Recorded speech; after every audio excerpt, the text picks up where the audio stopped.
Veterinary സർവകലാശാലയ്ക്ക് ഭൂമി കൈമാറുന്നതിനെ ചൊല്ലി മന്ത്രിസഭാ യോഗത്തിൽ തർക്കിച്ച് CPI മന്ത്രിമാർ.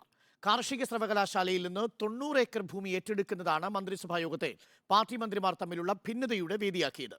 വകുപ്പിനോട് ആലോചിക്കാതെയാണ് ഭൂമി ഏറ്റെടുക്കൽ നിർദ്ദേശം മന്ത്രിസഭയിൽ വെച്ചതെന്ന് കൃഷിമന്ത്രി നിലപാടെടുത്തു. ഇതോടെ വിഷയം അജണ്ടയിൽ നിന്ന് പിൻവലിക്കാൻ മൃഗസംരക്ഷണ വകുപ്പ് മന്ത്രി നിർബന്ധിതയാവുകയായിരുന്നു.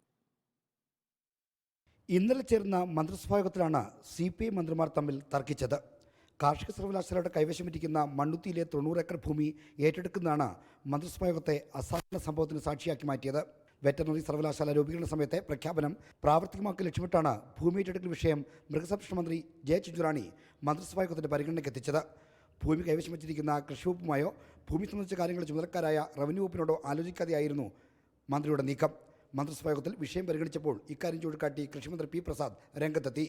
ചർച്ചയുണ്ടായിട്ടില്ലെന്ന് റവന്യൂ മന്ത്രി K. രാജനും അറിയിച്ചതോടെ മൃഗസംരക്ഷണ മന്ത്രി ജെ ചിഞ്ചുറാണി വിഷയത്തിൽ ഒറ്റപ്പെട്ടു.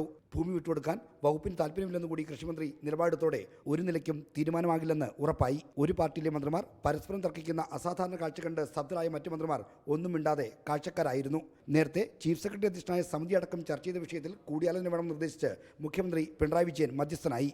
ഇതോടെ അജണ്ട തന്നെ പിൻവലിക്കുന്നതായി മൃഗസംരക്ഷണ മന്ത്രി ജെ ചിഞ്ചുറാണി അറിയിച്ചു. അങ്ങനെയാണ് തർക്കം തീർന്നത്. വെറ്ററിനറി സർവകലാശാലയുടെ ഭൂമി ഏറ്റെടുക്കൽ വിഷയത്തിൽ പരസ്പരം തർക്കിച്ചതും തർക്കത്തിന് മന്ത്രിസഭായോഗം വേദിയായതും CPI മന്ത്രിമാർക്ക് വലിയ നാണക്കേടായി. അജണ്ട പിൻവലിച്ച് തലയൂരിയെങ്കിലും ഇനി ഇത് പാർട്ടിക്കകത്ത് വലിയ ചർച്ചയാകും. Reporter R. ശ്രീജിത്തിൻ, റിപ്പോർട്ടർ, തിരുവനന്തപുരം.